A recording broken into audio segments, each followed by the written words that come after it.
All right, good evening, everybody. Welcome to War Games Podcast number 14. So joining me tonight is going to be Aldridge Luster and Wee Woo, of course. So thank you guys for joining me tonight. Hopefully you guys are doing okay. Doing good. Good to be here. Yeah. Excellent. Sure. So tonight is going to be a little bit different in the sense that we did have an FTX Sunday for Task Force Alpha, but we're not going to be doing a recap of that. There really wasn't any issues, anything that really needed to be talked about, other than the fact that the entirety of the task force did a fucking outstanding job Sunday. I really didn't have much for complaints or grievances or anything on Sunday, which you guys know if you've seen the debrief during the stream. So tonight what we're going to be doing is we're going to be talking about a couple different things. Firstly, I want to talk about some of the DLC and single player stuff for ArmA. As some of you probably know, the TAC Ops DLC came out recently for ArmA, which was a single player campaign. And I myself have not played it. I've never played any of the single player stuff for ArmA. I've only ever done large scale co-op shit. So I can't really speak on it too much. However, I do know that Weeboo here has the TAC Ops DLC, and since that's brand new, let's start off with that. Weeboo, what are your thoughts on TAC Ops as far as a DLC? It's a mixed bag. It is a very big, interesting mixed bag. Because it basically is competing with all the scenarios people make on the Steam Workshop. So if I were to put it bluntly, I would just say if you like the more structured idea of the campaign that ArmA 3 came with, by all means, try out the TAC Ops DLC. You'll get some nice immersive stuff. Or if you like vanilla, again, same deal. But otherwise, it's probably not worth your money. Okay, so would you rate it kind of equal with some of the user-created content that is on the workshop, or would you say it's a little bit better than what you can get off of the Steam Workshop? Well, it's gonna be better because it's got, fully scripted and voice characters and, all this ambient radio stuff. But, compared to what you can find on the Steam Workshop, since Steam offers a much bigger variety, you can have RHS with other mods or zombies or all this other stuff, and you can get ambience from different aspects. It's really just preference at that point. So what about, say, self-hosted campaigns? Like what we do on Wednesdays with the Squirrel Ops stuff. Would you say it even gets close to what we're able to do with that stuff? On a single player level, yes, but it's very it's driven to certain objectives and basically like Zeus Ops, except in a scenario form. So plus, remember, if I could just add in here, not everyone has access to a Weewoo or Yeah. even the capability of understanding how to Zeus their own ops and whatnot. But So this is probably everyone pretty should have a effective. Weewoo. Yeah. Well, okay, so next question on that then. Do you think it would be better for someone, say, that's, kind of playing ArmA themselves, just kind of doing it on their own? Do you think it would be better for them to, do the single player scripted stuff, or do you think it would make more sense to maybe find a community to have, their own Weewoo, or even start making their own scenarios and learn how to Zeus themselves and build their own scenarios? That's a very good question. All right. So how I would tackle that is, again, it really is going to depend on the consumer.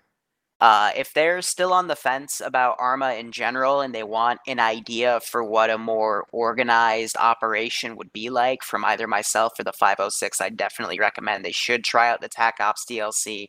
If the campaign and if they have Apex, the Apex campaign weren't enough for them.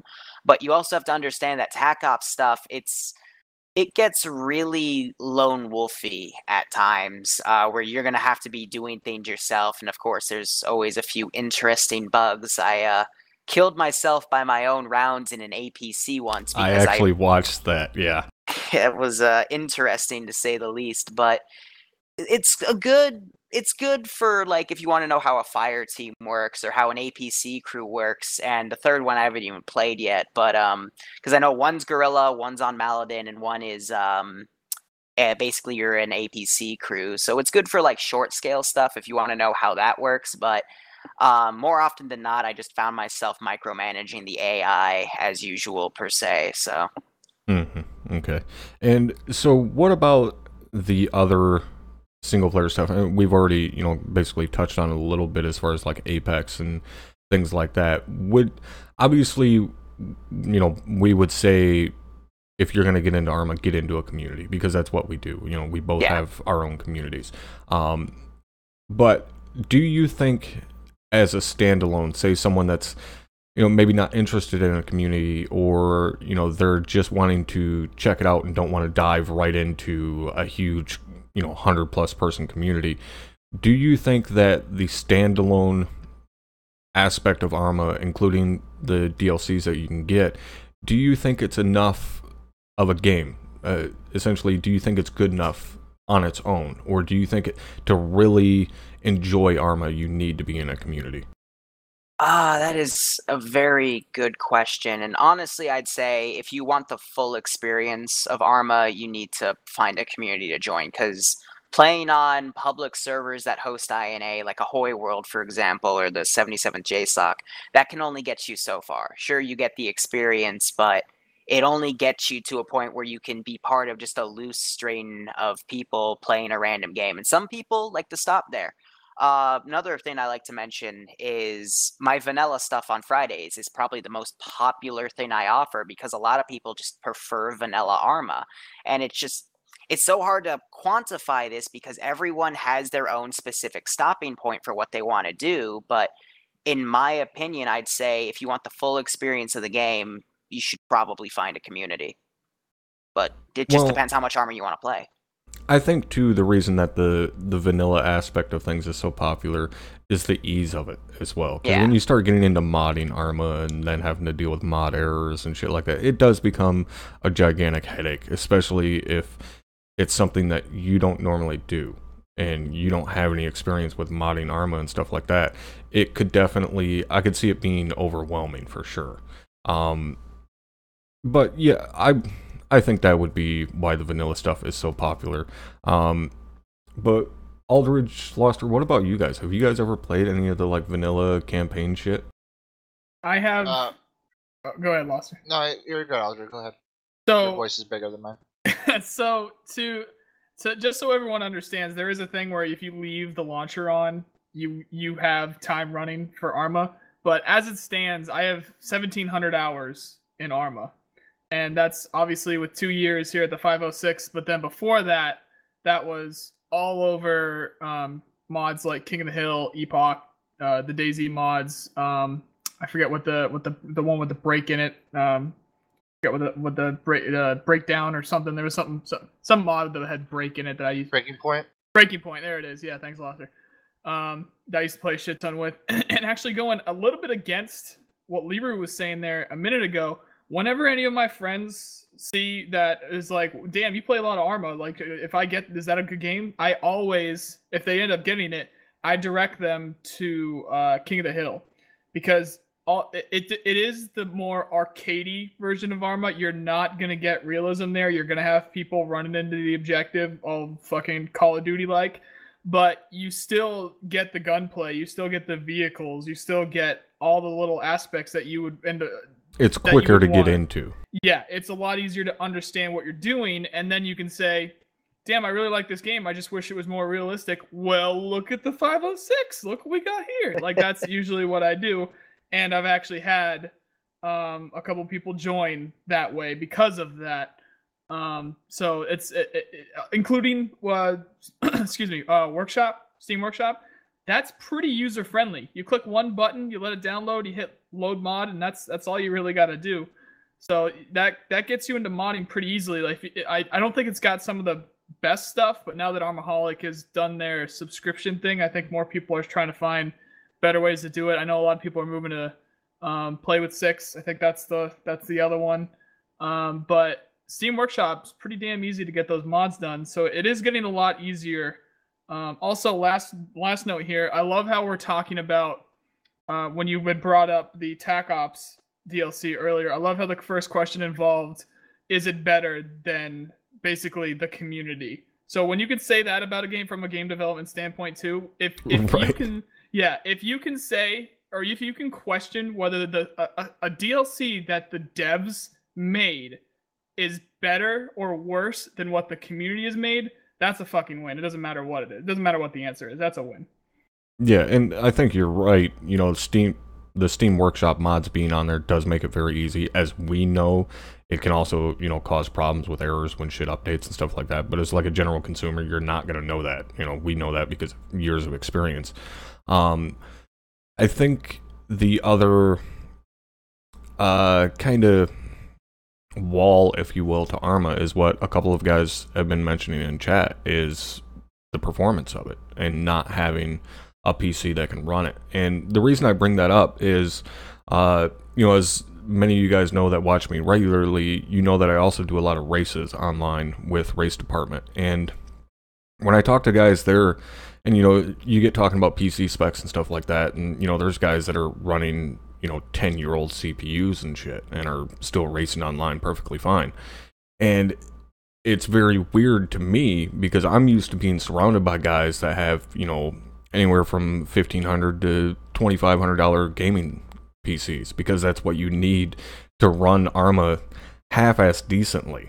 You know, and we always joke that ArmA doesn't give a fuck how powerful your PC is. It's still going to run like shit, which is true, but still, you know, you got some more horsepower, it's going to do a little bit better.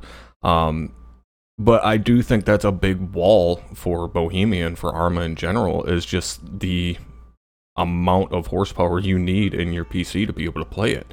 Do you guys think, I mean, I would have to assume that they look at that, Bohemia looks at that and says, okay, 10 years down the line, when we do finally release ArmA 4, we have to do something about the playability of it and have it better, what's the word I'm looking for?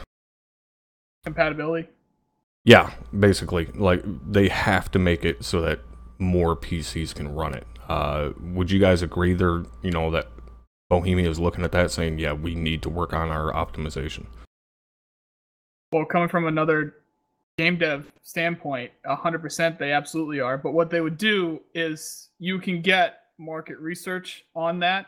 You can see, you can get market research on how many people are running this operating system, how many people are running this chipset, how many people are running this kind of PC, how many people are just literally anything that you want, especially if you want to spend the money on it, which Bohemia may or may not have, although I don't really know the net worth of Bohemia at the moment. Obviously, ArmA is quite a successful franchise, and Bohemia in general is a successful company, but I'm not even going to say assuming, I know for a fact they are looking at it statistically speaking and saying that, 90% of our players are going to be able to run this. This is what we're going to do. Whatever that might be, this is what we're going to do. 100% they're doing that. Right, and AFA does bring up a good point in chat there, you know, when he says Bohemia just took the easy way out and reused the same engine. And he's correct. I mean, they did just take the easy way out. We all know it's a total fucking pain in the dick and years of development to come up with a whole new engine. With that being said, what do you guys think about potentially seeing ArmA with something like the Frostbite engine, or moving to even upgrading to the Unreal engine? Could you guys see that being a possibility, that Bohemia grabs, you know, the Unreal engine and uses that for the next ArmA? Leroy, if you want to put a point of view in, and then I'll do my thing since I just answered the last two. I hope they upgrade the damn engine, because ArmA 3 was showing basically the pinnacle of the ArmA 2, ArmA 1, blah blah. All of the previous game engines combined, just the workload of the engine, it's clear that it needs to change, because as a Zeus, you got to make sure your frames don't go below 20. and anything from 20 to 40 is considered playable. Anything above 40 is considered godlike, and people need to know what server you're running so they can upgrade Right, to that's it. a fucking unicorn that doesn't exist. But they need to upgrade the engine, hands down, because if ArmA 4 comes out with the same engine, we're probably not going to get above 20 FPS. Well, okay, say that happens. Say Bohemia comes out with ArmA 4 and they don't upgrade the engine. My question with that would be, why would anybody move to ArmA 4 if it's just the same engine? Because at this point, what is there anything new that they could introduce in ArmA 4 that we can't already do thanks to the ability of modding? What could they possibly introduce that we can't already have thanks to the modding community? There's still, even with the current engine, there is still work that could be done to tweak things and condense things to make it and package things easier and better. And there's always something that they could be doing better somehow to be basically making this the best that it can be. And if they know that they've hit a wall, then they will absolutely move. They will either scrap the entire project or they will move on to create a new engine. So I'll put it this way. If people feel comfortable, if they are seeing numbers that are telling them that people are comfortable enough with what we have, which is with ArmA 3 and with the gigantic modding community, just the absolute like powerhouse, practically fucking country that we have here of a modding community, then they'll say, you know what, this will tie us over. We'll put, I don't know the size of the company, but we'll put 20 guys on this DLC package that'll be coming out over the next year and a half or whatever, and then we're going to put 200 guys on the new engine and get that done by 2020. That is like the plan, but it's all based off of the numbers that they have and that they're seeing, which we unfortunately can't see. So it depends. Right. And then the other good point that someone brought up in chat was, if a lot of the times when you look at like the applications that we receive anyways, a vast majority of the time it's guys that have already played the other modes and they're, without sounding like too big-headed, like they're basically ready for the big leagues. Like they're ready to try out the more hardcore shit. But to me personally, I never did that because I had already seen videos of realism units and stuff, and I knew right away that's what I wanted to do. I was more attracted to that than like King of the Hill and stuff like that. But to me, the almost issue with that is you actually learn more about how to work the game and how to do things in an actual unit than what you do, say, running King of the Hill and stuff like that. It may seem more daunting at first, but at least in my eyes, you learn what controls you have, what does what, and so on when you join a unit, because every unit I've ever known of, or every community I know of, does some type of training. And I know even you guys, like when you guys do your tier 1 training and stuff like that, like you guys still like teach guys what the hotkeys and shit like that do, right? Yep. Yeah, so I would definitely say to anyone that's like contemplating buying it, like, yeah, immediately go for some type of unit or some type of community, because you're going to actually learn the game faster than what you would just playing on your own. But obviously, to each their own. So another thing that was brought up in chat there was that DayZ's engine has been updated to Infusion or whatever it's called. And as some of you may have seen, DayZ has finally gotten a fucking release date after, 3-4 goddamn years or whatever in early access. What are your guys' thoughts on that? On DayZ finally getting a release date after like 4 years of early access? Do you think it's a complete game at this point? Have any of you guys played it lately? I'm not, excuse me, I'm not a DayZ guy. I have played Epoch because I felt like there was more to do in Epoch, and I felt like there was more behind it. So that's probably more of a Libra question on DayZ because I haven't really played it. Back in ArmA 2, when DayZ was a mod, I sat on a few dev teams, sat on a few playtest teams for ones like DayZ Epoch, DayZ Origins, all this nice, cool stuff coming together. And we kind of saw something similar when DayZ standalone came out. People staying with the DayZ ArmA 2 mod in comparison to when ArmA 3 came out. A lot of people stuck with ArmA 2 for a while because when it first got released, it was a big shit show. And I'm going to be perfectly honest. I know a few people who still play DayZ, but they don't play standalone. They've never touched it. They've stuck with the mod for ArmA 2. And they're going to stick with it entirely because it is still a superior game to standalone because of everything that the modding community has done for it. Similar to how ArmA 3 has been made and everything the modding community has done for it, and similar to how it all happened for ArmA 2. It's nice that it's getting a release date, and it's nice that Bohemia updated its engine, but I honestly thought standalone was dead. Right, and now. Same with me. Like, I didn't even realize they were still really doing anything with it. And do you think that's kind of screwed them over at this point? That it's just taken too long at this point? Nobody gives a shit about a DayZ standalone game because of the modding community?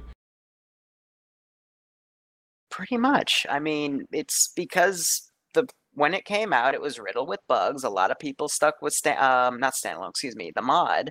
And it's been years and a very slow development process that was plagued with a bunch of controversy between, I think it was Dean Hollers, the original creator of DayZ, and all this other stuff. And that's really just pushed a lot of people off. And that's why games like Escape from Tarkov are becoming popular, because they're bringing that aspect of gaming back, and, you know, people are flocking to it.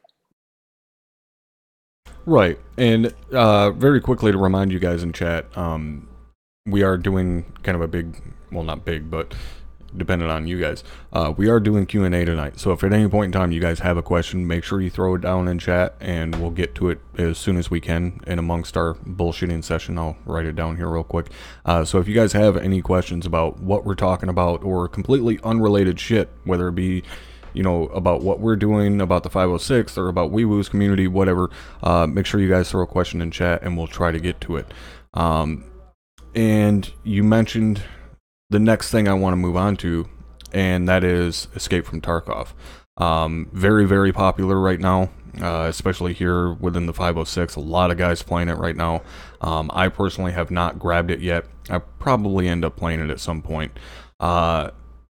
So, Aldridge, since you're the one that kind of got the ball rolling, at least here in the 506 with all the guys playing it, give me your pitch on Tarkov. Why should I be grabbing it? So basically, if everyone that's listening here should have some kind of interest in ArmA. So when you look at ArmA, you look at what really interested you. And basically, anything that you come up with, apart from vehicles, because Tarkov doesn't have vehicles, Tarkov does that tenfold. So if well, you like real quickly, you said they don't have vehicles, but isn't there plans to add vehicles? Don't they want to add vehicles to the game? The most recent FAQ said there is a 10% chance there will be vehicles. Oh, okay. So we'll see. But yeah, so if it's the realism aspect, you're not a Call of Duty person. If it's the realism aspect, literally make sure you are sitting on the John when you look at that first trailer or if you look at any information for Tarkov, because it is the most realistic shooter. It does weapons better than anybody, hands down. There is no competition. If you like gunplay, if you like realistic gunplay, there is no competition. It's Tarkov. And if you like realism in general, if you don't have the right meds on you, which is, it's sort of easy to get past this once you know what meds to bring, you're not going to mess this up. But if you don't have the right meds on you, or if you run out, if you get shot in the leg in the right spot, you're not getting out of there. Your broken leg is it's going to kill you before you get out of there. And it's just, it takes way, way, way more than the time that we have here to explain the entire love that I have for Tarkov. But we'll put it this way: if after, I don't know how long has it been, a week of me just telling people about it, and everyone here obviously loves ArmA, and I've gotten now 33 people to get the game and to start playing it and be as addicted to it as I am. Believe me, there's definitely some some traction behind it for sure. All right, so I mean, it definitely, you sell it passionately. And Whiskey Kilo, very glad to hear that. Glad you've been able to join in with us. So we've got a couple of questions in chat related to it. As far as a new person getting started, which obviously, you know, you have a lot of experience with, given all the new guys that have bought it and started playing here in the 506, how would you suggest a newbie getting started in it? You know, they say they bought the game today. What do they do first? I've had this exact talk. I hatch it. Yeah. Well, wait, did they already buy it or they're thinking about buying it? Well, say they're on the fence thinking about buying it. So what do they do? I'll put it this way, because I've had this talk like several times already. So if you're thinking about buying it, let's say everybody in here, this is the first time you've ever heard of Escape from Tarkov. Do not buy, excuse me, no matter what you're thinking right now, do not buy it for a full week. Because one thing that I did leave out from my explanation before, and unless I wasn't clear enough about it, this is the most difficult shooter you have ever played. That, at least for me, like I nothing can compare to this. So if you're really not into the grit of walking for 200 or not even more than that, 700 meters up to a kilometer to try and get to loot, and the second you get there, your screen just goes black and it says you're dead and then you lost your gun and your gear. If you're not ready for that kind of gameplay, don't get it. So what I've been telling people is, if you are thinking about getting it, if this is the first time you've heard about it, no matter what you see, no matter what you hear me say right now, do not get it, especially with a big sale coming up, but we'll talk about that later, for a full week. When you have extra time, go watch some streamers, and with your permission, since you gave me permission earlier, I would suggest this guy named Cleanup Guy. He's the guy that I've been watching forever. He's actually on the dev team for Battlestate Games, who makes Tarkov, so he leaks, or not leaks, but he's the best place to go for information on Tarkov. Watch him, see what he does, see where he goes, see what he brings with him, and just see what the game entails. And for a full week, just give it a full week. Even if you're convinced that you want to buy this game right now, I would still tell you, watch some videos, go around on YouTube, see who you like, get some time in on seeing what the game is like, and then make your decision a full week later. Because like I said, this is the most difficult shooter you have ever played. And if you're not ready to take that on, it's not worth your money. The 15-minute rule. Watch a streamer for 15 minutes, and if you don't like what you see, don't pick it up. If you like what you see, pick it up. Oh God, don't say that. Even if you don't like me, watch me for longer than 15 minutes. Fuck off. Yeah. Fucking dick. Trying to drive away my viewers and shit. So, Wee Woo, what about you? I know you obviously have Tarkov. You've been hanging out with the guys here, playing it a lot. What are your thoughts on the game? If you like DayZ, and instead of making a base to store your loot, you just store your loot off server, and it can be used in any other server. If you like that, get it. Because DayZ, it wasn't as realistic with the medical, but if you fucked up your leg, you had to find morphine. If you fucked something up with your heart, you had to get epi, etc., etc., etc. It's just Tarkov takes it, a few steps more. But again, if you like survival shooters like DayZ, there's another one I was trying to think of, WarZ and all those other ones. Mm-hmm. By all means, pick up Tarkov. At least try it out. We'll talk about the sale coming up. They're having a 7-day free week coming up. It's going to go into open beta, and I would definitely recommend trying it out. So, the next question we had is, I personally haven't even looked at the required specs for the game, because I don't really give a shit. I know I can run it. But what's the performance side of it? Can, guys with kind of lower end PCs run it, or is it as demanding as ArmA? Speaking as Mr. Laptop, I get 60 frames in factory, and I'm playing on high.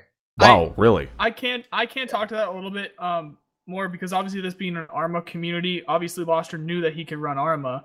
But that being said, of the more than 30 people that we've had buy it, there was actually 2 people that don't have a problem. I mean, they're not running on Ultra, but they don't have a problem running ArmA on solid settings. And then Tarkov just nope the fuck out of them. They're just nope. You're literally just not even getting into a server. So even on the lowest settings. So higher end computers. Yeah, so on my posts on the forums, I put it as, if you like this game and you have any trouble, if you have ever had any trouble whatsoever with ArmA, you need to take a good look at the system requirements, which I'm trying to find for you right now so that we can link it, but don't seem to be able to find it. Because it's not on Steam, it's its own launcher. Right. Yeah, and that is an important thing to point out here, guys. If you're, currently searching for Escape from Tarkov or whatever on Steam, it's not on Steam. It's sold through Battlestate, who have their own launcher and everything. So you have to actually go to battlestategames.com, I believe it is, to actually check it out. So it's escapefromtarkov.com. Word of warning, it's a Russian dev, and the shit looks sketchy as fuck on the website. Yeah, and I have seen it. Like, I'm actually signed up to, the mail list or whatever for updates and shit like that. Like, I've been to the website before. I checked it out, last year when it was fucking first announced. So, if you go there to check it out, don't fucking freak out. It, as Luster said, it does look kind of sketchy, but don't freak out. It is a Russian developer and, all of that. But that being said, when talking about the specs, real quick to cut you off, those are the system requirements on that second one, if you want to link it in chat. Link it in my chat, dickhead. Why do you expect me to do all the work? I'm already the one hosting things. Jesus. I'll do it. Is it going to ban me? I don't know if it does. I hope it does. I think Moobot does that. So it's okay, I'm a mod, I linked it. There we go. Mod wee woo. But talking about the specs, the thing that guys have to keep in mind, like, it's 2018, pretty much, guys. Like, your, 10-year-old i3 isn't going to be running any new game. Like, yes, you can run Minecraft, but that was fucking 15 years ago. So, you do have to be, you have to use your common sense a little bit. Like, it's a brand new game that isn't even done yet. Like, it's not even going to be coming out until next year at the fucking earliest. So you kind of have to keep that in mind. If you're running a fucking 10, 15-year-old CPU and a fucking GTX 6 series card, it's probably not going to work out for you. Like, you do have to upgrade your shit eventually. So the next question we had was, when it comes to in-game, when you're fresh starting out, I know that you do start out with some gear. When you buy the game, they automatically give you some gear back home in your storage boxes or whatever. So that's not a big issue. As soon as you start out, you automatically have some gear. What happens if you lose all of that gear? Is there a system in place to kind of become a fresh spawn to get all that starter gear back, or are you just fucked at that point? You can, now, I'm going to speak here as the least experienced person in Tarkov. Between Aldridge and Liru, they have way more shit than I'll ever have. They have way more money than I'll ever have. It's just, I guess I'm kind of casual in this game. I do enjoy it a lot, but they have way more gear and shit than I have. That being said, I have lost all my shit because I went in alone a lot and I took shit with me. I shouldn't have done. Every time I went back in, I took a pistol, and you only get like 6 pistols. If you buy the basic, cheapest version of the game, you get an AK, you get 6 pistols, a bunch of ammo, you get an AVS, your chest rig, you get a backpack, and like 400k rubles, and that's it if I'm not mistaken. 300k. 300k. I'm sorry, but I blew through all of my gear pretty quickly. There's 2 ways that you can kind of counter that. One is, you're going to hear this term a lot, just do a hatch run, where your melee weapon stays with you at all times. So you spawn in with just a hatchet. You can do that on any map, but in my experience, Factory is probably the best map to do it on, because the first like 30 seconds to a minute of Factory is straight like Call of Duty fucking PvP, like team deathmatch. Because everyone spawns relatively close to each other, and in the first minute you just hear shots going off everywhere. As a hatch runner, you can just fucking sprint around and just hatch people in the face, kill them, take their shit, and then extract with it. The other alternative, which is absolutely zero risk, there's absolutely no reason not to do it, is you can do scav runs, where you can spawn in as a scav, which are generally AI controlled players, but there are player controlled scavs as well. Your scav will spawn in with a random loot, like a pistol or a shotgun. Sometimes they spawn in with an AK. Sometimes they spawn in with armor. Look at SKS's and Fort Armor. Like, they get some of the Yeah. best stuff in games, Yeah, too. yeah, yeah. They So- get some crazy stuff. So basically, you can spawn in as an NPC, kill the dude, snatch his gear, and then extract with it, and now you Correct. have new Yep. gear. Yep. Correct. Or you could just spawn in as the NPC and then just run to the extract, and whatever he has on him, you can just keep it. So Okay. essentially speaking, if you want to be the biggest bitch in the world, but still have gear, every half an hour you get a free set of gear. Okay, so you can Essentially. only spawn in as a scav once every 30 minutes. Yes, Correct. there's a cooldown. So there is a time limit on it, which is Mhm. smart. But on the my question on it then is, because I know you can go in as groups. I believe, what is it, up to 5 people you can take Up to in as a five. group. Right now it is 5, yeah. Can, provided your cooldown is up, can all 5 of you spawn in as scavs and basically be the fucking AI? That's capped at 4. Yeah, there's a Oh, okay. And correct me if I'm wrong, but I don't think scavs, like if you go in as a group of scavs, you don't necessarily spawn together either. It depends on the map. Some you do spawn together, some you don't. But then there's also some maps like Factory where you don't even spawn together If you're in as a the regular PMC group. players. Yeah. Yeah. So you Also, gotta find each other. Also, a big thing to realize here is, like I said before, Tarkov is so crazy intricate. Like, you just can't get into everything. But one of the biggest factors in the game, I mean, as of any game, is your XP. So XP of your player, of your PMC. So this is the guy that you had. This is your main player with your the hatchet that Loster was talking about, and your special case and all your gear or whatever. That has a specific set of XP and also skills that go along with it that will only stay on that PMC. So if you go and do a scav run and you do an amazing run, you kill 14 people, you get all their AKs, you get all their badass armor, you get out of there. Congrats, you got all those AKs and that armor, but none of that XP You don't is get going any to XP. your PMC. Mhm. But what it will do is you can level up your scav the same way as your player, but it doesn't really act the same way. All you can get are your basic skills, which are like endurance and strength and stuff, which will make you run Okay. faster and So carry more there- weight. So there is an RPG element to it as well. It's not just Absolutely. a straight shooter. There's also RPG elements. There's Okay. yeah, there's skills, there's mastery skills. There's like the more you use a specific type of weapon, the better The more you proficient get. you get in it. Yeah. Correct. That makes And sense. yep. And conversely or adversely, the less you use it, it'll start to deteriorate. So if you stop using your Okay. shotgun, over time you won't be as good with it. And that's across the board too. That's with all skills. So Okay. if you don't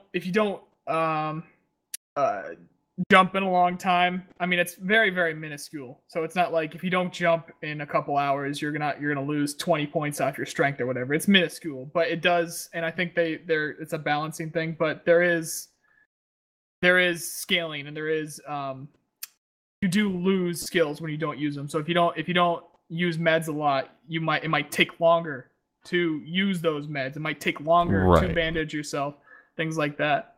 Also, you could jam your weapon too. That's things that they're working on. There could be a jam to your weapon, which also plays into a karma system that they're working on still. They're still working on balancing, where if you kill players of your own faction, you'll still get their gear, you'll still get XP and whatnot, but it'll decrease your karma, which will decrease your which is still minuscule. So depending on if there was an accident, then there's an accident. But if you go around team killing everybody, then you're going to start seeing yourself getting less loot, not like less in general, but shittier loot. You're going to find more screws and bolts and whatnot in those boxes instead of sights and ammo.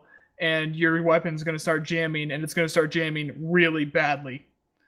Right, because essentially, you've lost karma or rep with your group, so you're not able to fucking keep your weapon up to snuff as much as you should be able to. And that stays with your character, too. That's not just like a one-raid thing. That stays with your character. Oh, okay.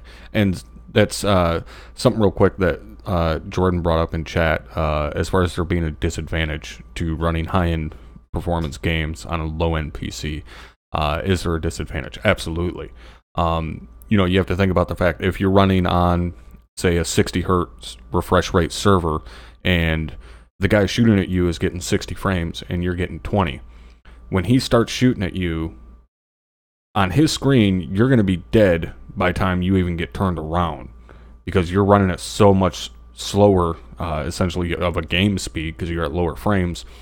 By the time your game registers that you've turned around, you're already dead on his screen, and then, well, and you're already dead in reality, because the server itself is running at 60 hertz refresh rate, as is his monitor, because he's running at 60 frames. You're not. So yes, there is a disadvantage. Is it always going to be that drastic? Probably not. But yeah, there is a disadvantage. And that being said, one of the other things that was brought up in chat was the servers. I know right now they are strictly run by Battlestate, but have they said anything about potential private servers and people being able to run their own? I'm very confident that they will not let people run their own servers because of how the game works. And if they did, then you wouldn't be able to keep your loot or your XP from it. Yeah. Right, because of the competitiveness of it. Because it is a competitive shooter. And yeah, that makes sense. Because there is the aspect, like you said, if you were running your own server, you could set it up super easy. You and your buddies could go in there, grab all the fucking loot, and then go hop into somebody else's server and just fucking annihilate them. So that makes sense. And you had mentioned the factions. What are the factions? What are the differences in them?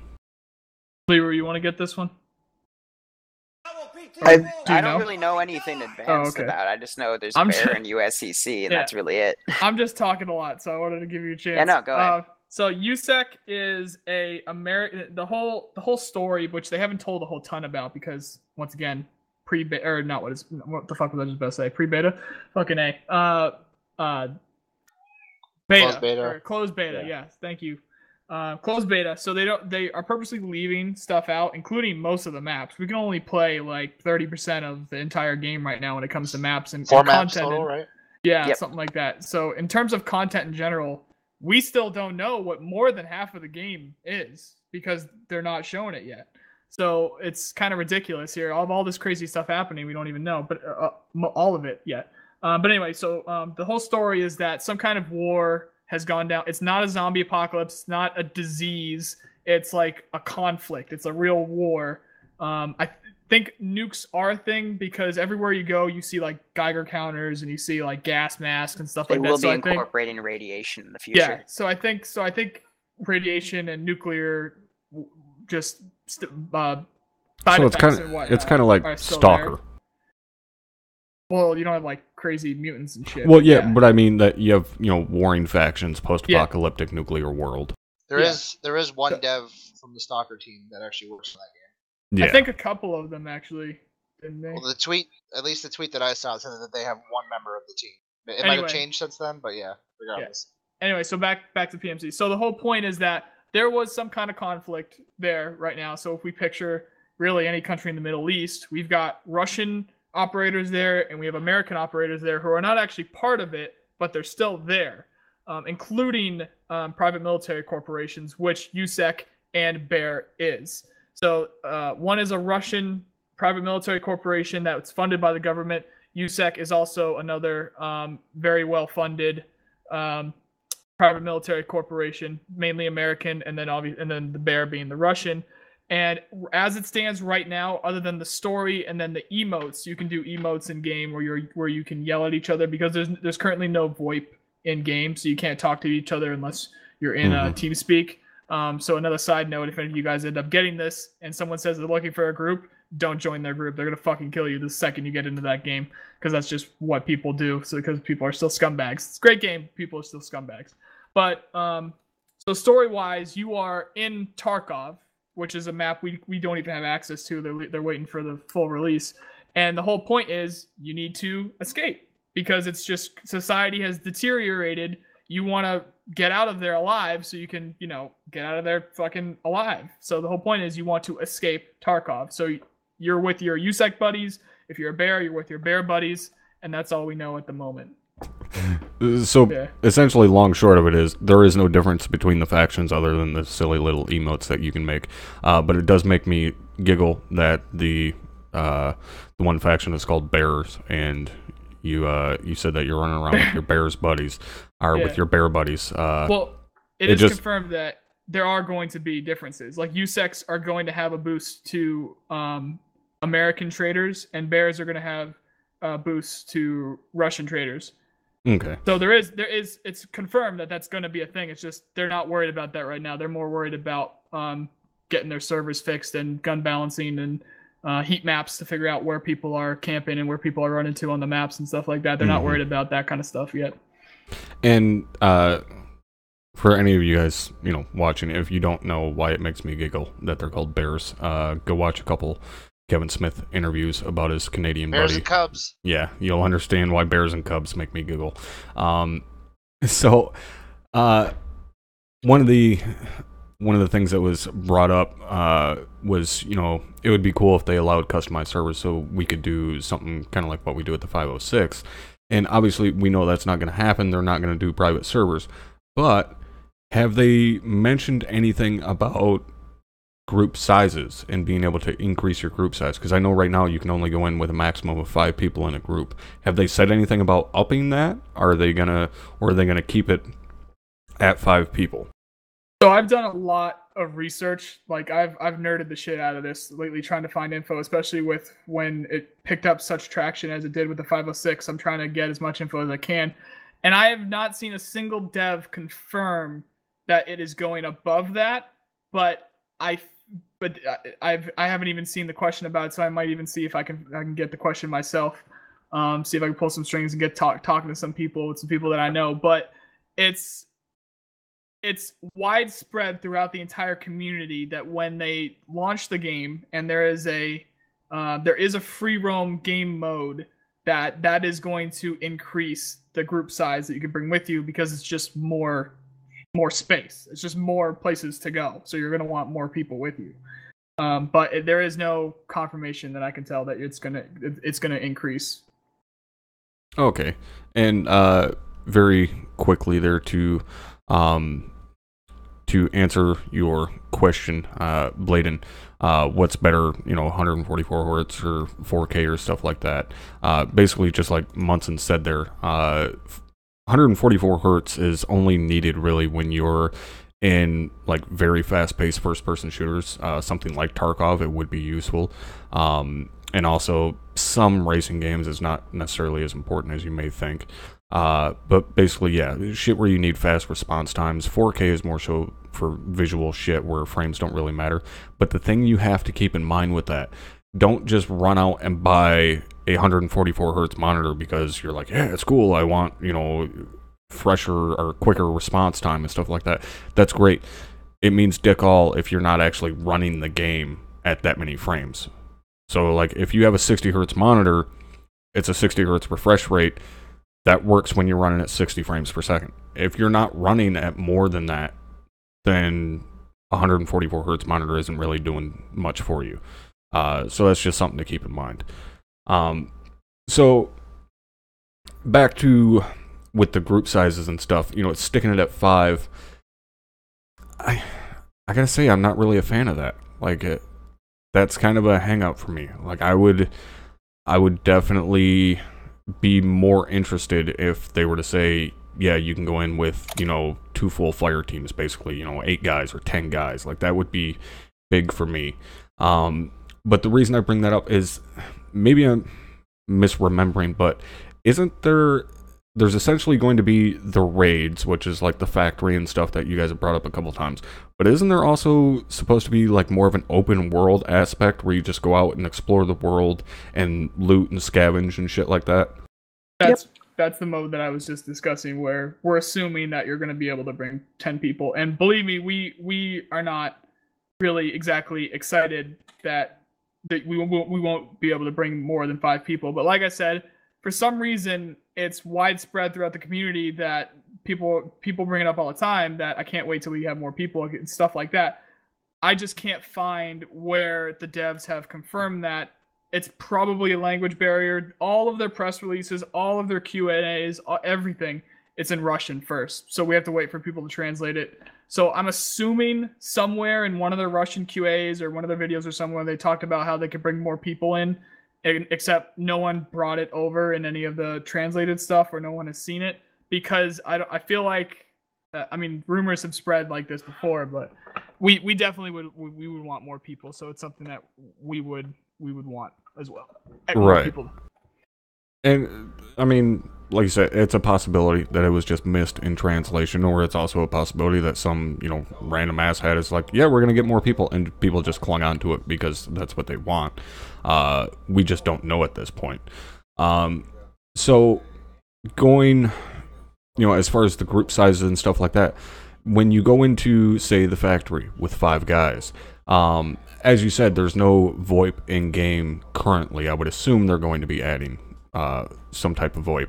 Currently, there isn't, so you have to be in, TeamSpeak with your group of guys, or whatever. Is there? What do they do as far as PID? Is there some type of HUD where you're seeing who your friendlies are, or is it just you have to remember what your buddies look like? This is absolutely minimal HUD whatsoever. The only HUD that you have is at the bottom left corner. You can see whether you're crouching or not, because obviously you can't see that. And also, if you are bleeding, you'll have like blood come in the side of your like screen and shit. And then also when you check your mag, because you can't tell what the weight of it is, at the bottom right, it'll say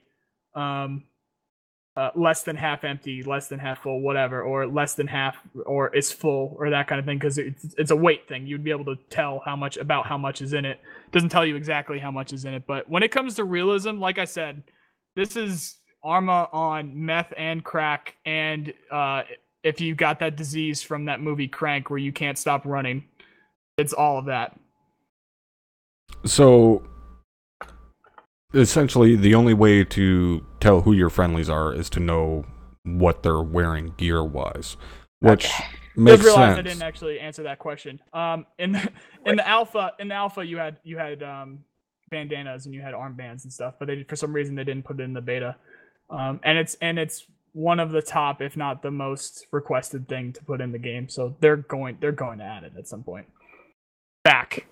Right now, though, it's either the friendly wiggle or the jump check. Otherwise, it's infamous tradition where eventually you will team kill one of your guys because don't talk about that. He was 2 people. Small story time. Was doing a raid.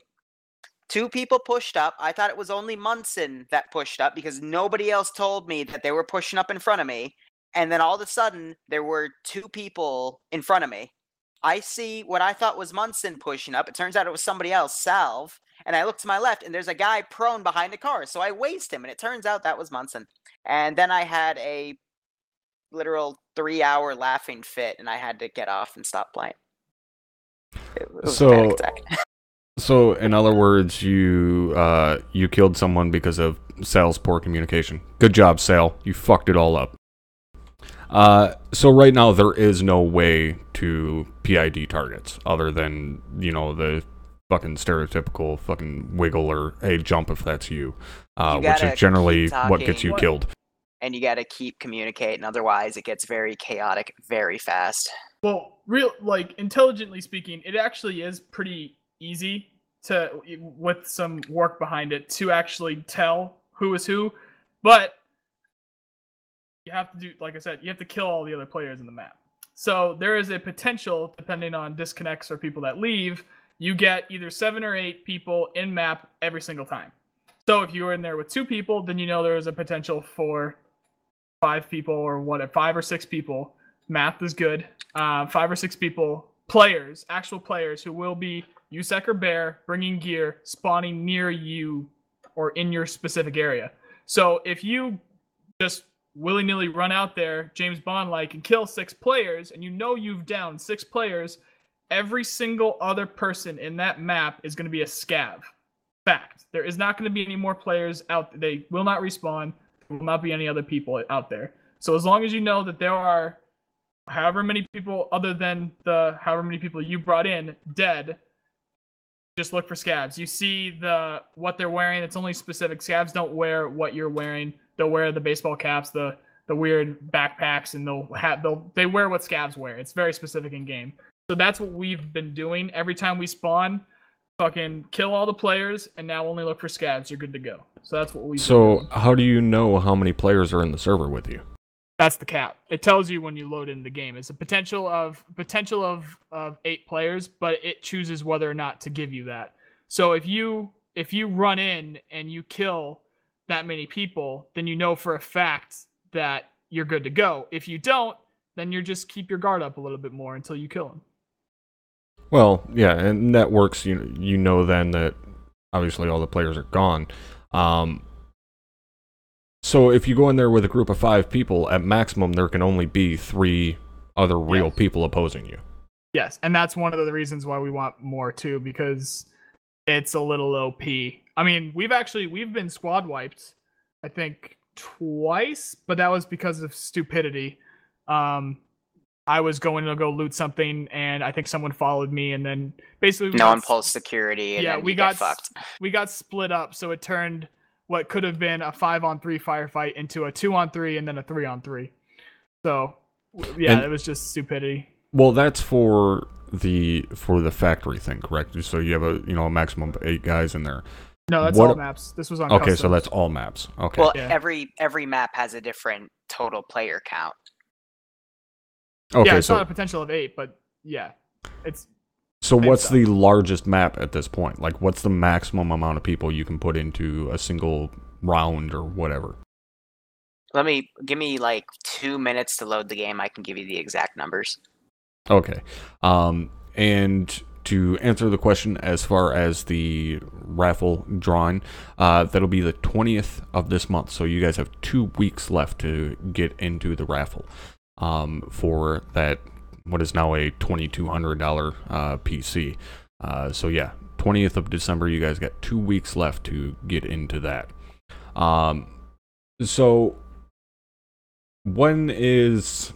You guys have kind of touched on a little bit this sale, this kind of Christmas sale, if you will, that's coming up. When is that happening? What are they doing? What's the sale going to be? So on and so forth.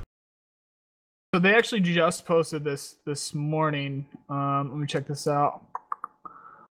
So for players who have joined the testing before the launch of the closed beta, which was July 28th, 2017, which actually is me.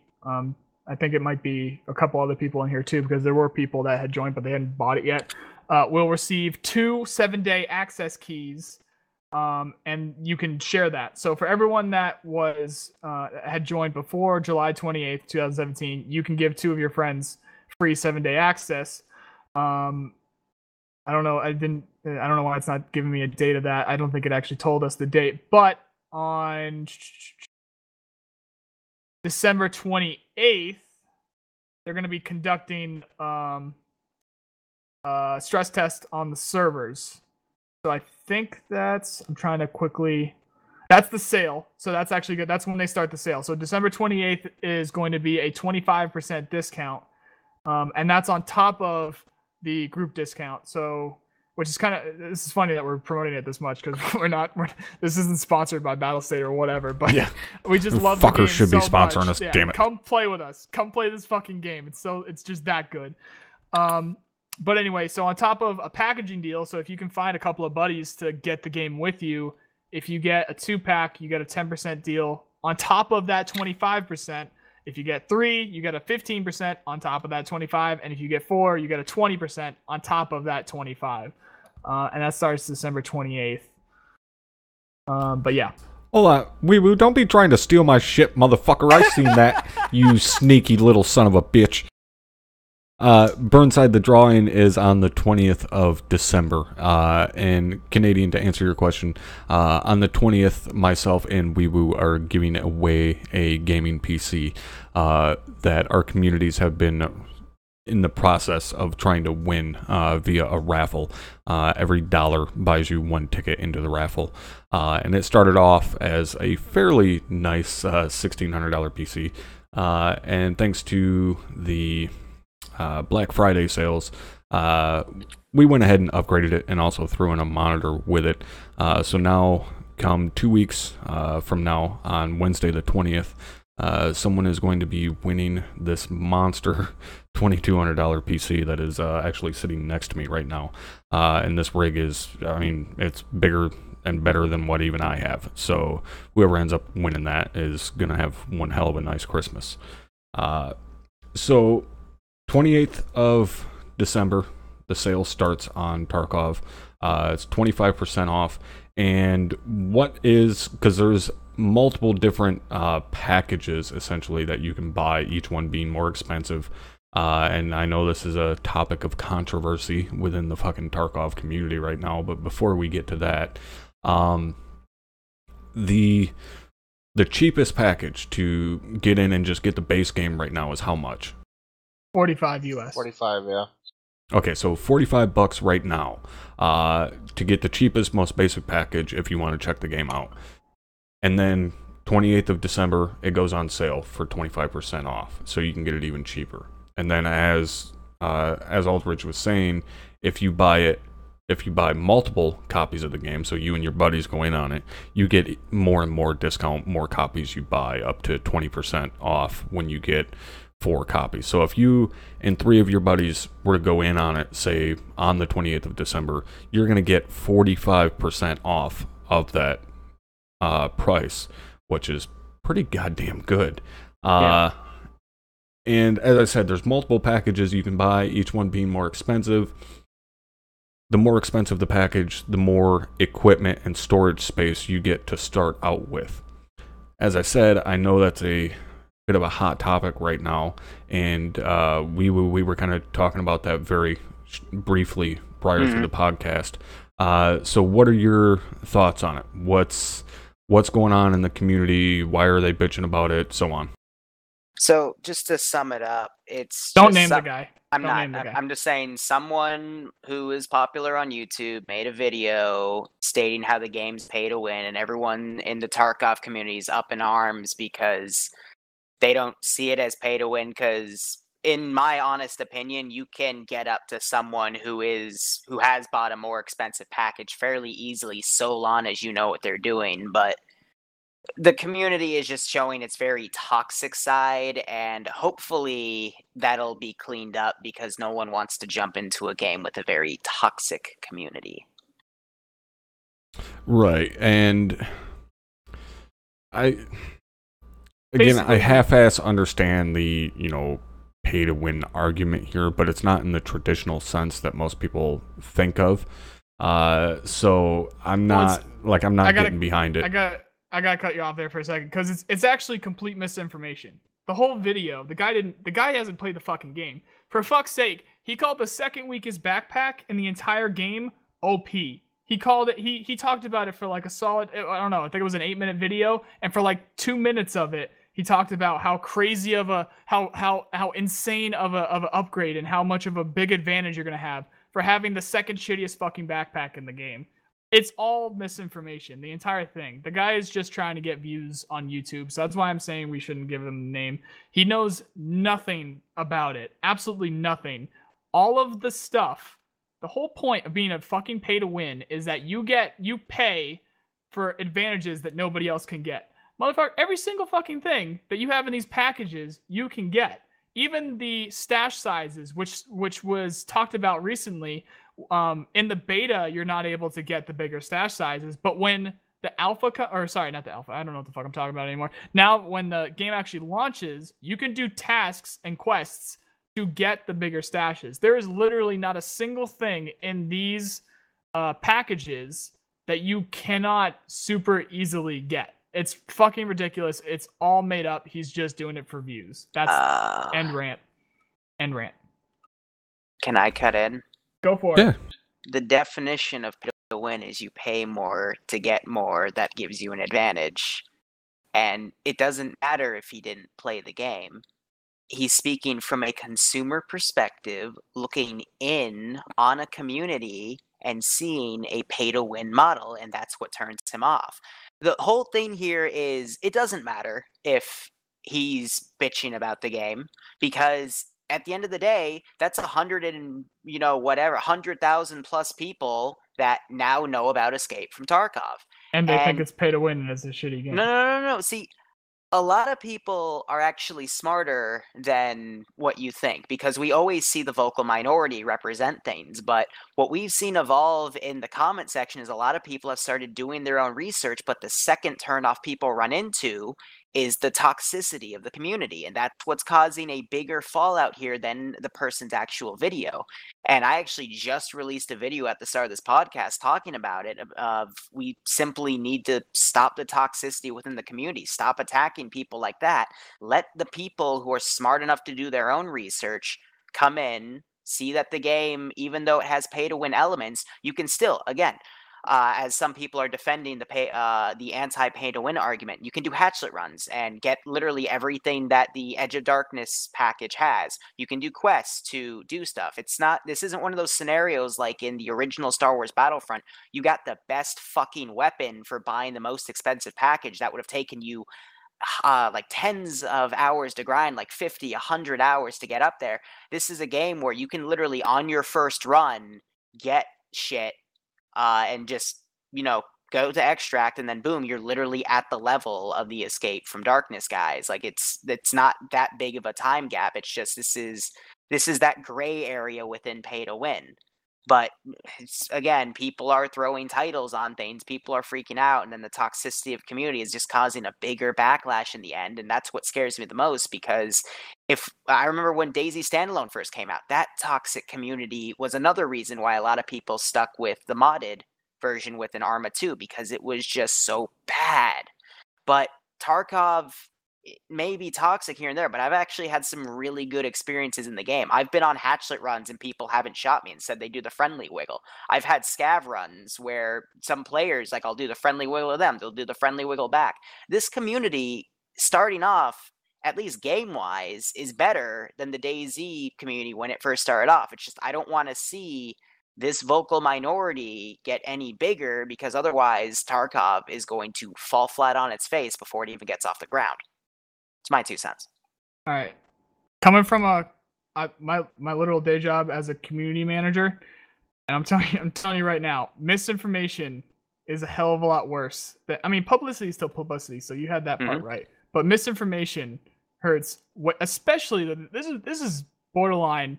Actually, I wouldn't even call it borderline. This is just completely slanderous. He's going, and with all the hype and all the destruction that's been going around, with all the pay to win, this game's toxic because it's pay to win, and all the money that has been lost from games being, well, it's really just EA at the moment, but all the craziness and people being sued, companies being sued over in EA. He is just doing this for view.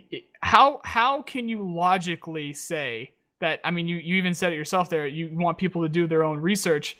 So the guy with all of the he has quite a substantial number of subs. So you're not keeping him accountable to do his own research, other than reading some blog posts from a year before anyone even had access to the game, and not playing a single second in the game, just reading potentially what was actually in the lists, and then for the rest of it just being a slanderous, just hate speech. Like, I think that's just reflective on what the average consumer does, and he just happens to be on a platform with over 100,000 subs to then share that. But Tarkov is still kind of under a rock in comparison to a lot of the gaming like games that are out there right now. I only recently heard about Tarkov like up to a few weeks ago when you guys started playing it heavily, and that's when I got into it. But I never heard of it anywhere else. When I brought the idea to my community, most of them had never ever heard of it. So it's one of those things where it's kind of a cult following underneath. So in my opinion, even if it's bad publicity and misinformation, it's still good for the game, because this is like a niche game like ArmA 3. It only portrays to a very specific hardcore audience. You don't want a bunch of like 12-year-old casuals coming into the game. They're not going to enjoy it because they're going to get slaughtered, because it's too complex for most people in that age bracket. So the group of people it's actually tailoring to, I would assume, are smart enough to do their own research on the game, because again, it is a hardcore game that you really need to look into in order to see if it's the right game for you. So even if there's misinformation, sure, it's going to hurt sales a little bit, but I think at this rate, the game just needs more publicity, good or bad, and that's what's going to help grow it. And I think with all this, the free weekend, the stress testing, I think it's all falling in line really well with what's been going on in the timeline, because this kind of seems like the announcement that you're having the free 7-day thing and they're having a stress test on the servers. It almost seems like kind of a reaction to what's gone on, even though it's probably a coincidence, but it's still working out in the developer's way. If you look at one of his most recent videos, he did a huge rant video talking about actually I don't know, but I think he might have started the whole rant on Battlefront, and he blew up because of that.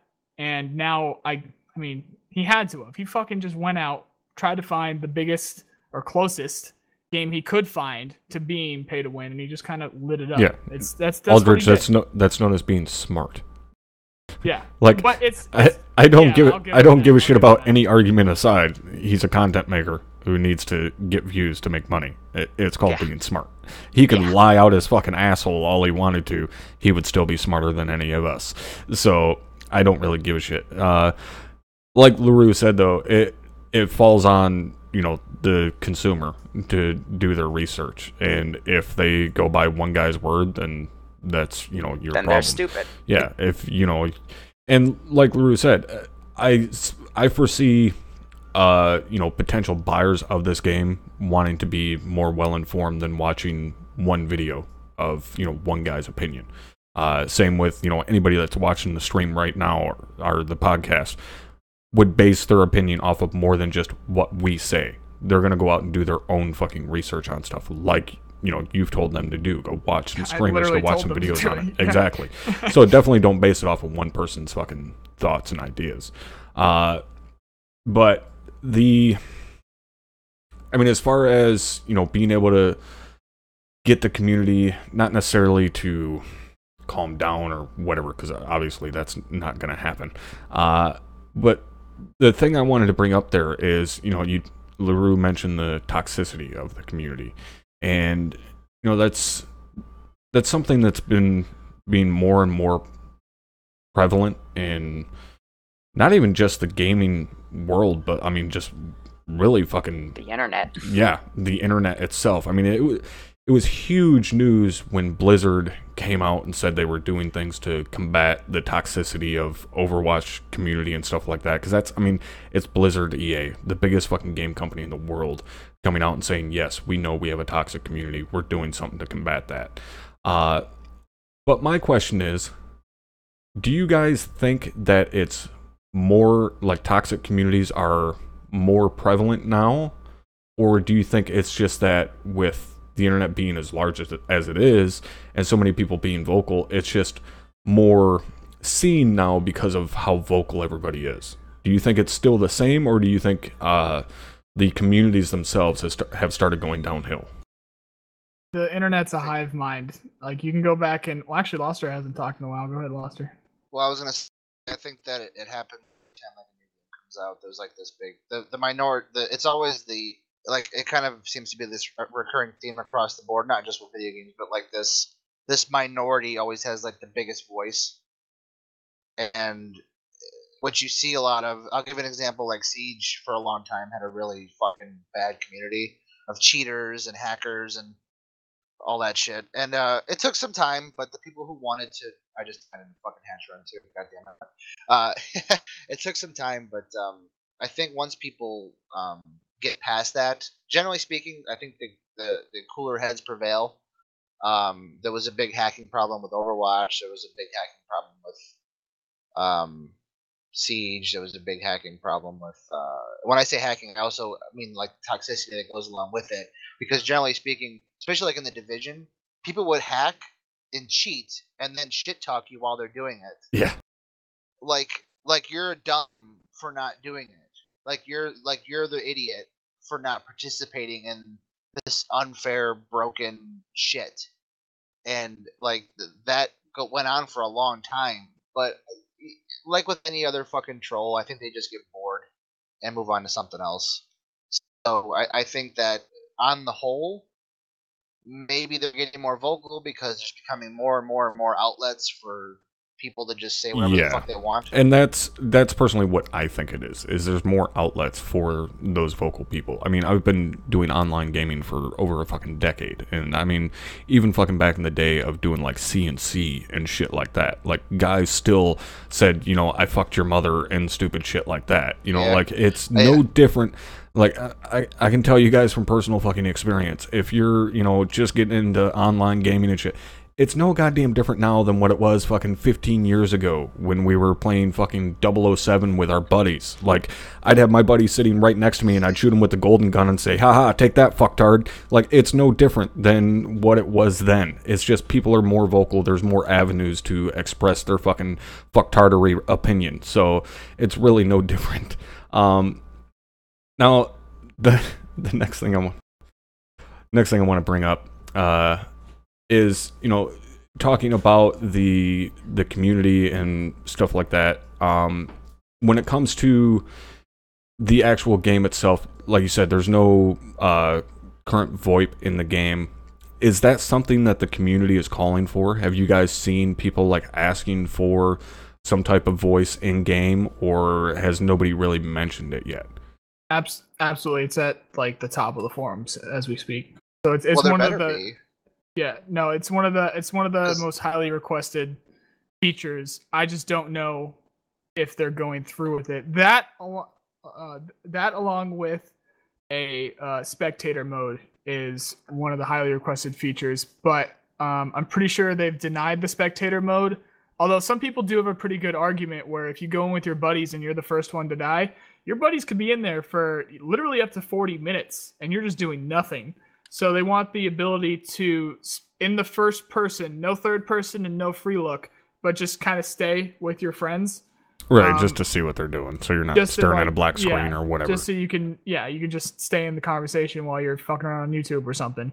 Right. But, and then also VoIP, I think someone was mentioning in chat, I lost where it was, but someone did bring up the point that if you bring in VoIP, this is going to be huge, in my opinion, and also why I'm so adamant about it and why I am part of the problem that you guys are talking about with the toxic community is this is like my child. I fucking love this game, and this person is trying to hurt my child. So if I'm part of the toxic community, you can go for it, but that is honestly the way I think about it. Like, he's trying to slander. Oh, I don't think it's so much that he's trying to hurt the game. I could tell you, my genuine belief is he gives absolutely zero fucks about the game. He doesn't care if it succeeds or if it's a matter of fucking making money flat out. I mean, look, the simple fucking fact of it is, like, you look at someone like Angry Joe, who has built an entire fucking base around ripping games apart.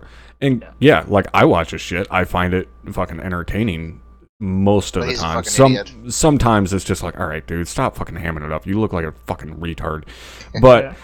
Shut up, he's Hudson. built a massive fucking community and a massive base of basically making goddamn money off of that, to the point that when he tried to get away from it and not do it for a while, his own community lashed out and started fucking basically destroying what he built, so he had to go back to it.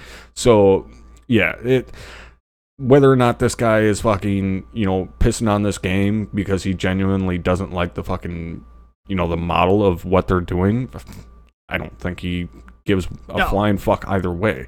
And again, it's on people to do their own fucking research. If you're gonna blindly follow one dude's opinion, then that's your own dumbass fault. And like, I have nothing, you know, for you. If I could, oh, sorry. Well, I'll just say this one quick thing, because we were talking about VoIP, so I'll finish this one point and then I'll finish the point on VoIP real quick. It's just, I obviously, like I said, I feel very deeply about this game. I fucking love this game. It just was annoying to me that person is doing that. So I appreciate being able to use the same platform that he's using to spread that, to be able to try and counteract it the best I can. That's all I was trying to do. And give my point of view on the subject as well. For VoIP, I'm sure all of us, if not almost all of us, have played, you know, PUBG and other places, H1Z1 at least, or something that has the VoIP in it. And talk about toxic fucking communities there. You give the ability to say whatever the fuck you want with no repercussions. over Well, into that's- a game that they're supposed to be realistic. So you want somebody playing Thomas the Tank Engine through their fucking mic as they're running around with a hatchet. Well, And that when you're trying to check your corners and make sure you're not getting fragged by a scav. That is the difference between now and what it was 15 years ago. Is really, it's still not much of a difference. What I mean more so is like my analogy of sitting next to your buddy playing the game is the anonymity of the internet. Is a completely different realm than what it was sitting next to your buddy on the couch. But also somebody had brought up, the stereotypical, 12-year-olds in Call of Duty. That's great for a joke. Yeah, it sounds funny and everything. But the simple fact is the average age of a fucking gamer isn't 12. It's 35. So, yeah, their mental age is probably 12.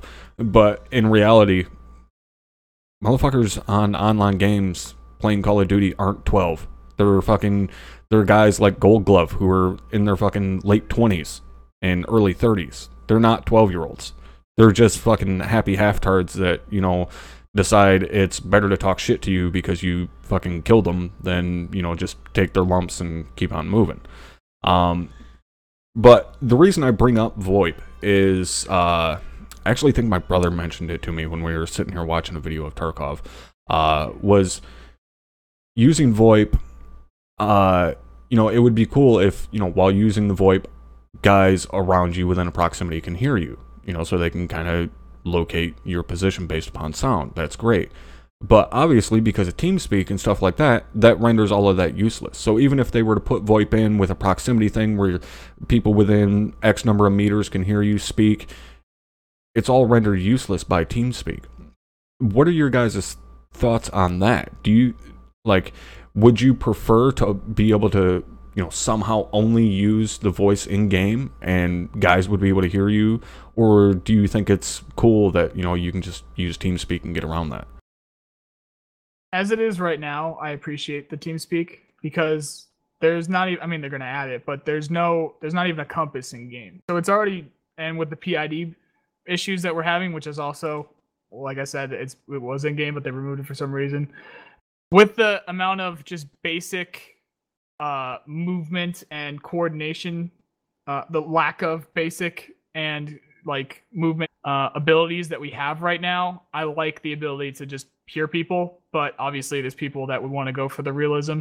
Once the compass is in, and once we have the colored bandanas or armbands or whatever the fuck, go for it. I'll go for proximity chat. That's why I like the 506 and ArmA, and why am I task force radio and shit like that. But for right now, I don't want I don't want more of an issue trying to find out where my buddies were or are. Right. What about you, Weewoo? Do you like the idea of only being able to use in-game chat? What the fuck? Your stream just went down.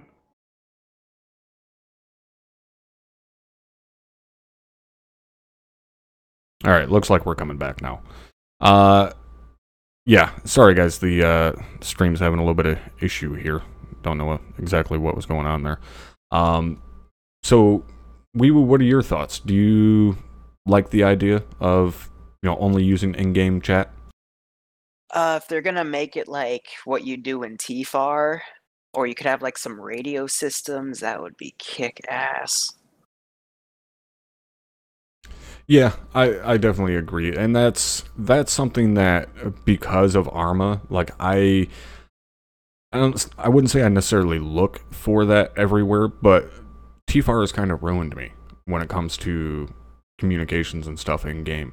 Even doing stuff like PUBG, having multiple people all talking at once and shit like that, it kind of fucks me up, and not hearing that, the kind of static from the radio. I want that in every goddamn game, and like I said, TFAR has kind of ruined me for that. Maybe it's just me, but I would prefer to have a system like that in every goddamn game. So the last thing I want to go over here, in regards to Tarkov, because we've spent quite a while obviously talking about it, have they mentioned any type of release date for the full game?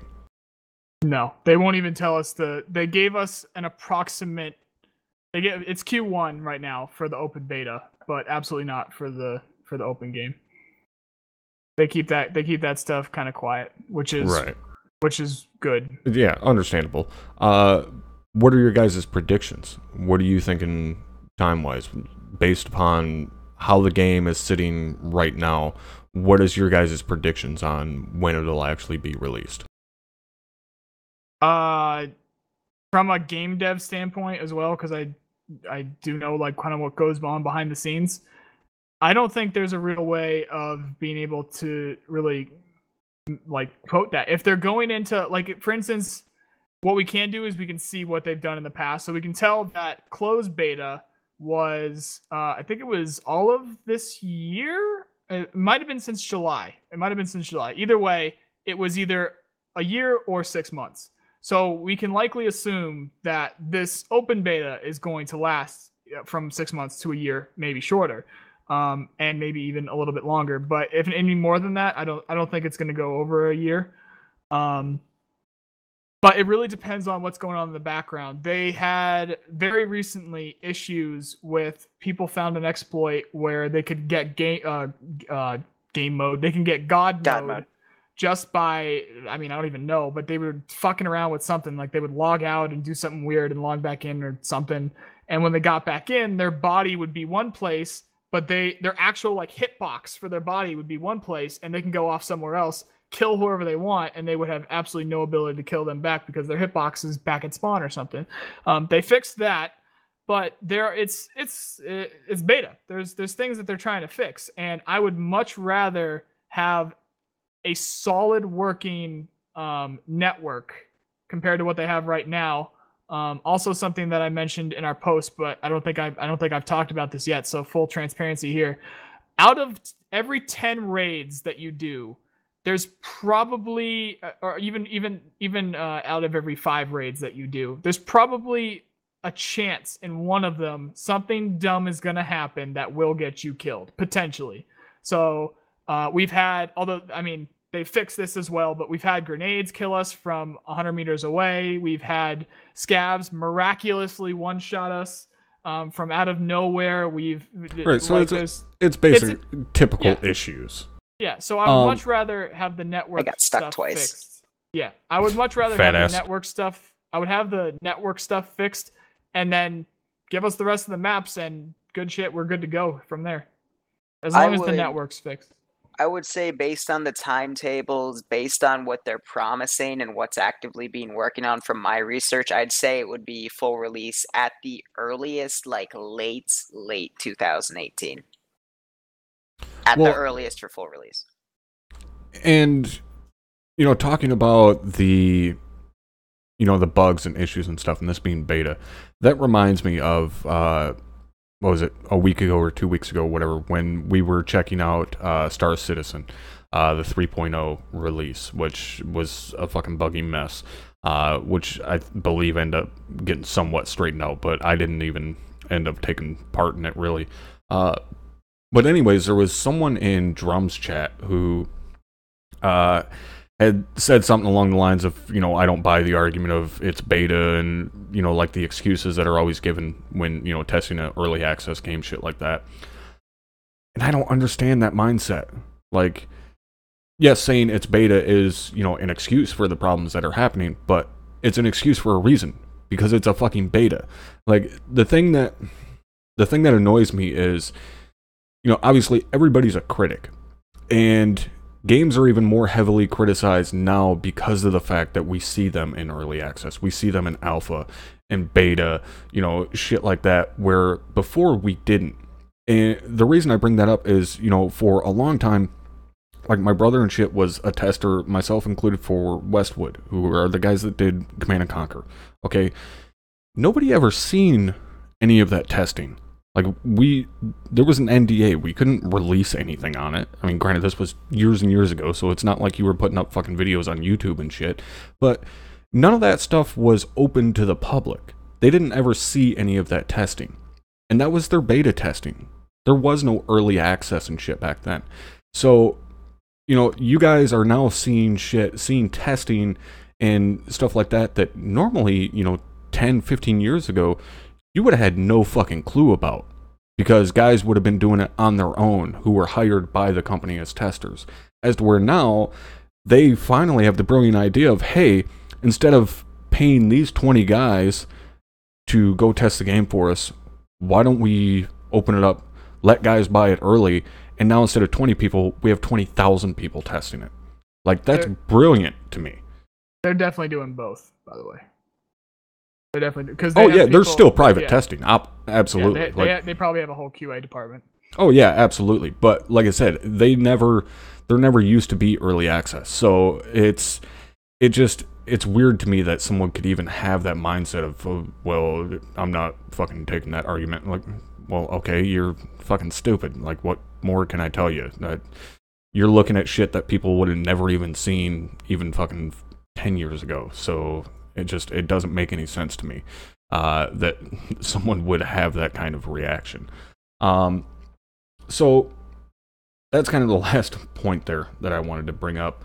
And again, guys, don't forget, if you do have a question real quickly, throw it in chat there and we'll do our best to get to it.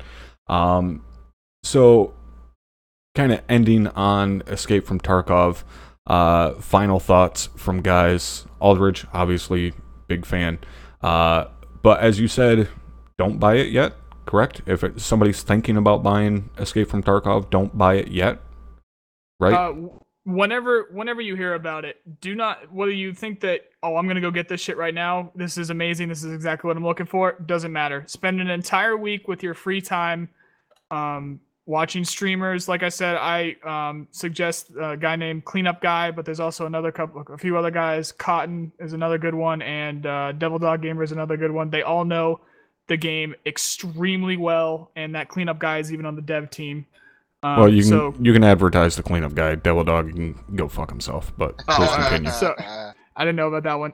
Yeah, you don't say that name around here. Oh, sorry, I didn't know about that one. But anyway, yeah, so Cleanup Guy then. Just Cleanup Guy, nobody else. You can go check him out, because especially since he's on the dev team.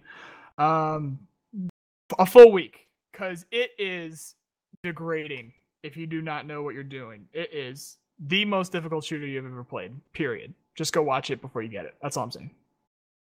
All right. So, I mean, definitely, and don't take this the wrong way in any way, and even if you do, I don't really give a shit. But you're obviously the, I guess, stereotypical fanboy in the most obscure sense of it, in the fact that, as you said, self-proclaimed huge fan of the game. You look at it as a child.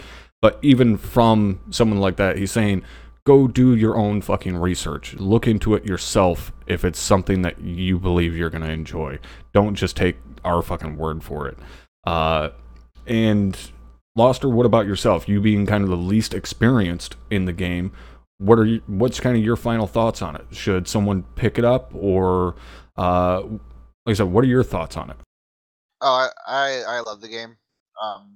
I'm not as rah-rah about it as Aldridge is, but I do enjoy it. I would recommend it to anybody who like, if they enjoy a good first-person shooter, they enjoy a good, like, if they like Counter-Strike but they want a slower paced and much more realism-based, where, like Stalker, pretty much like a Stalker realism, A little more tactical. Yeah, where you check, like, there's no HUD to tell you how much ammo you have. There's no, you know what I mean? You have to manually check your shit. You have to, if you don't have your mag in your vest or in your pocket, you can't reload automatically. You have to fucking manually pull them out of your bag and throw them into your weapon. Stuff like that. There's a lot of, like, little quirks and nuances that really add to the realism that I don't think I've ever seen in the game before. And that's one of the big drawing factors to it. If I could say one thing, no. Just the well. Okay, go ahead. Go. If I could say one thing, if people are looking at the game, looking at the different price tags, me personally, I think by definition, the term like pay to win means, like, I bought something, I paid more money. Therefore, I get this piece of gear that makes me better than anybody else. I think that just doesn't apply to Escape from Tarkov. There are games that it does apply to. There's like racing games where, hey, I pay more money, I get a faster car than everybody else, I win the race. I don't think No, that Lester, that's happens just here. called real life. I put more money into my car, so it's faster. There you go. Well, I'm talking about racing games, but whatever. You're right. You're more experienced than I am in that department. But I've seen it. I've seen it all happen to Aldridge. I've seen it happen to Munson. I've seen it happen to Leroy. You load a river with the best shit in the game when one shots him, and it doesn't matter. You get a fucking scab with a pistol and kills him. So I don't think that argument applies to this game. All right, and what about you, Weewoo? What's kind of your final thoughts on Tarkov? I've died more to bugs and glitches than actual players. Woohoo! So it's as good as ArmA, at least. 10 out of 10 would die to a hatchlet again. So to put you jokes recommend aside, it? yeah, I love the game. I'd recommend it to anyone who is a fan of the type of game from DayZ or PUBG or whatever. And yeah, 15-minute rule. Just do your research. If you like it, by all means, get into it. No 15-minute rule, goddammit. I don't care if you like me or not. Still watch. Fuck off. You want to only watch LaRue for 15 minutes because you don't like him and think his avatar is creepy, then fine. Come to my channel and watch. And his voice Less creepy. fucking makes your ears bleed. Ravioli. Yeah, ravioli. that too. So, yeah, because we can all agree on at least one thing. I have a much sexier voice than Weewoo. Yes, but I have more goats. Well, I don't know Goats if I have a count sexier that as voice a than Leroy. plus. Thanks. Yeah, I don't know if I would exactly count that as a plus, unless maybe you're looking for some friendship with some goats. Yeah, Oh, it's so, okay. I'm already I don't crying know. in the Some corner. companionship. Yeah, a little companionship. Although I will say, reach around from goat, not that great, man. Those hooves are kind of sharp sometimes. Yeah, exactly. Alpha, you can't compete with Larry Larson. So that's gonna be it for today, guys. I definitely appreciate everyone hanging out. Again, apologies for OBS kind of taking a shit there for a second. But yeah, don't forget about the raffle that we are currently running. You got, like I said, 2 weeks left to get in on that before we draw the winner on the 20th of December for that $2,200 PC.